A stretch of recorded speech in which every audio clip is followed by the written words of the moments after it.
Look at my Star Trek toys!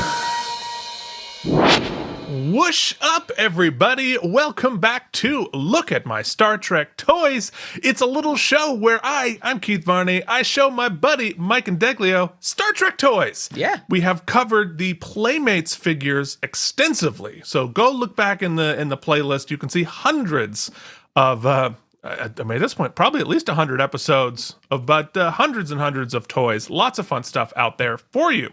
But we're branching out, as we said last week, into just other cool Star Trek toy stuff. Mm-hmm. And today, Mike, are you, it's about 2 o'clock in the afternoon here on a Sunday. Are you getting a little peckish? Are you ready for lunch?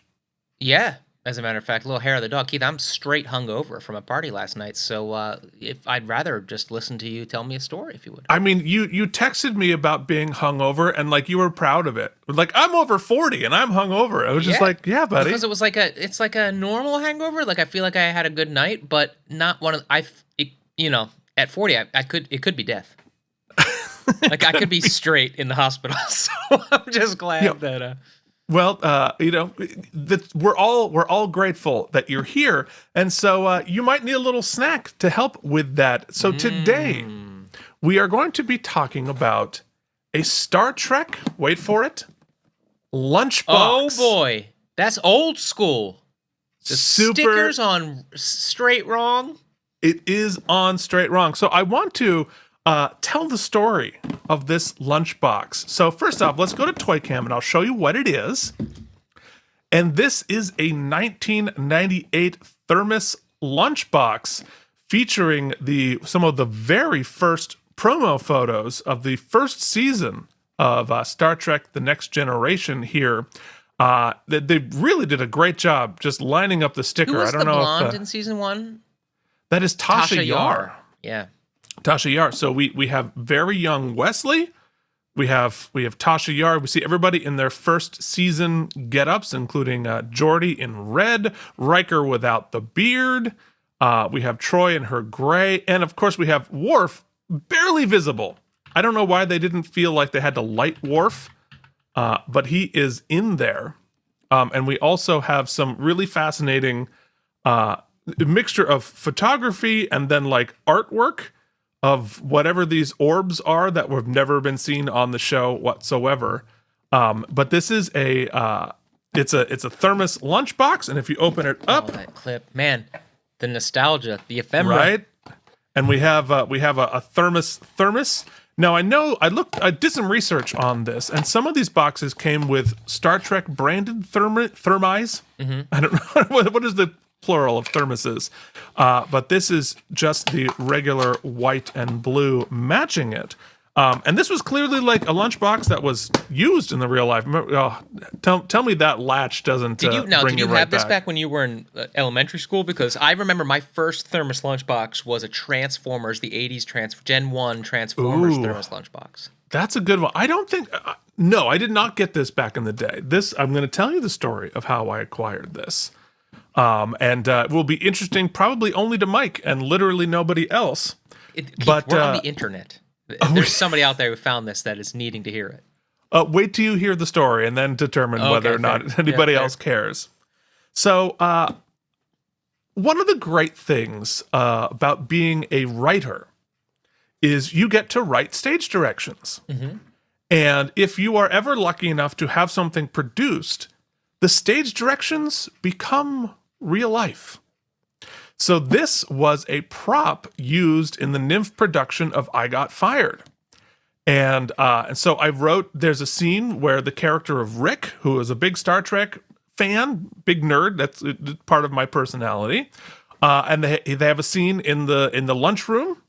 And I think I put in the stage directions, he sits down next to Chen with a Star Trek lunchbox. And so I show up one day at rehearsal for the show, and in walks this Star Trek lunchbox provided by the prop folks working on the show. So I wrote it in stage directions, and then it walked into my life. They made a Star Trek lunchbox happen. Somebody went on eBay and found this one. It's really, really fun. And of course, so the cast all signed it for me after the run of the show. And so And so it is a piece of me memorabilia because this is the first show I ever got produced. And so this was the original Nymph cast. Pretty cool. Yeah, and that's sort of an interesting tale, Keith, because, collecting isn't just about the thing. Now, I know a lot of people who are really obsessive about collecting, and there's nothing wrong with this, to each their own. You get the thing, you put it in the sleeve, you never look at it, you never touch it, you put it on the thing with the other things in the sleeve. Totally cool, totally fine. But at the same time, there's a type of collection that becomes, I think, what separates a collection piece versus a keepsake, a personal memorabilia is exactly that. It's the story, it's the journey from wherever it began to you. Like before you, Keith, this lunchbox was some kid in school who maybe got picked on, who maybe was cool because of this, maybe found friends because they both had Star Trek lunchboxes. Anything could have happened. I'd love to know what the life of this was before it was part of my life. If chances are, right, if they owned this lunchbox, they were probably watching PBS after school and probably watching MathNet. Mm-hmm. Do you remember MathNet? I think we've talked about it on another show, but Keith, MathNet was great for me because this is little Mike. So my guitar lessons, I started taking guitar lessons when I was 11 years old. 3-2-1 Contact was part of MathNet, yeah. Square One is where I saw Square MathNet. One. Yes. Oh, right. Yes. I think they did it on both. Anyway, most MathNet stories would air Monday through Friday, and they would be serialized, and you would get the sort of conclusion on Fridays. However, Keith, my guitar lessons were always on Friday, right when 3-2-1 Contact would start, or Square One, excuse me. So, to this day, there are probably 80% of MathNet stories who I've never watched, which tells me that I need to go back on the YouTubes and on our Patreon channel start watching all the MathNets again. 100%. And why do I say that? Mm-hmm. Because my dear friend Tony DeBuono, who was in this original production, played Kathy, and that is her signature right there. That's Pat Tuesday to you MathNet folks. So she was the Scully to the Mulder. I think she was Pat Tuesday. So they had two women, the first two women. She was the second one. Pat Tuesday. So that was when I found out that she had been on MathNet. That's when I really started geeking out. You know what? I have to tell you, this is only tangentially, but whatever. It's our show. I got asked to assistant direct a play about 10 years ago. This was an off Broadway reading of a play. And on the first day of rehearsal, the director bailed or got another gig. I can't quite remember what happened. So I ended up having to direct this reading of this one-woman show by Elizabeth Hess, who was Ms. Darling on Clarissa Explains It All, which was my jam with my sister. Oh, and so sure. It was, a little nothing piece, but just like you said, when you start to meet the people and work with the people that you grew up geeking out over, it's something different. So much fun. It's so much fun. Like, yeah. So who had a Thermos lunchbox? I want to know in the comments who had the Thermos lunchbox. What was the IP you were rocking to elementary school? Did anybody have this one? Did you have a Trek one? Would love to hear those stories in the chat. Did you have a 1988 Trek one where the sticker was really badly placed? Maybe this is it. Now, if I do recall correctly, you didn't place the stickers on yourself. You purchased these in the store. No, this came in the store. Lunchboxes is still going strong. They have different types of varieties now, but yeah. No, this was like it came in the store this way. Yeah, that's the iconic 80s lunchbox. A lot of Star Wars. G.I. Joe. Yeah, G.I. Joe. I had the Transformers one was my first one. What else do I remember? My sister had a Rainbow Bright, I believe. A Rainbow Bright, sure. I probably had a Care Bears one at some point. That's awesome. Yeah. So anyway, this is definitely a great piece of memorabilia. This is a cherished thing for me for multiple different reasons. And so for when we did the Korean production, I got a different Star Trek lunchbox. Maybe we'll show that sometime. So sweet. Okay. Yeah. There you go. Well, Mike, there are a lot of people who help support this show, who tell their stories in lots of different ways. And I'd like to say, before you introduce all of them, I should mention, as we're expanding the show, we're going to start showing all sorts of Star Trek stuff, Star Trek toys, Star Trek memorabilia, whatever it is here on the show. And so if you would like to contribute to the show, you can send me stuff. Just email me at lookatmystartrektoys@gmail.com. And we can start branching out and showing other cool stuff.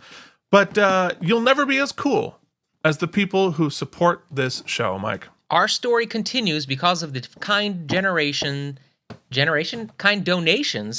sent. The kindest generation. Yeah, the kindest generation. You know what the best nation is, Keith? A donation. And you can make one at Brian Kimber Beer Sock. Should we just do it all over again? Like Brian Kimber Beer Sock. You have to sit there. You have to sit and think about what you did.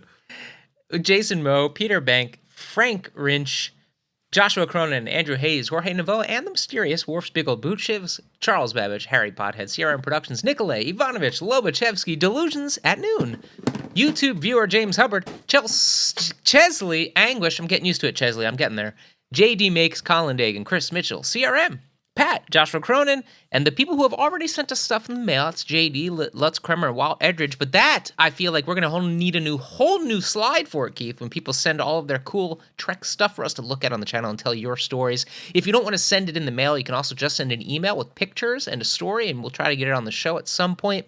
That's lookatmystartrektoys@gmail.com. And if you want to be one of the few, the patrons, you can do so at patreon.com/KNM. There's a bunch of other stuff there. You can get in for the low price of $1. We are not locking this more than that. But of course, any and all contributions are welcome. Thanks for joining the team. Indeed. Well, thank you so much for going down memory lane with me once again, which is kind of the whole point of this show. 100%. This has been super, super fun. We will see you back here next week with another episode, but you don't have to wait for more of our nonsense. You can check out our Deep Space Nine review show. Keith and Mike watch Deep Space Nine. If you're watching this when this came out, we're deep into season 4. It's really getting good. Keith, super fun. 2 comments this week from people joining for Emissary Part 1. People are still getting in on the ground floor. It's awesome that we have people all along the journey, and I'm loving Deep Space Nine. Keith has blown smoke up my butt and lied to me many times in the past, but one thing he was totally truthful about is the excellence that is Deep Space Nine. If you've never watched, or if you're waiting for your 20th rewatch, join along with us. Yeah. It's a good time. Yeah, definitely super fun. All right. Thank you so much for watching. We'll see you back next week with who knows what? This is the last one we're filming today, so it could be anything. So we'll see you back next week. Look at my Star Trek toys! Whoosh!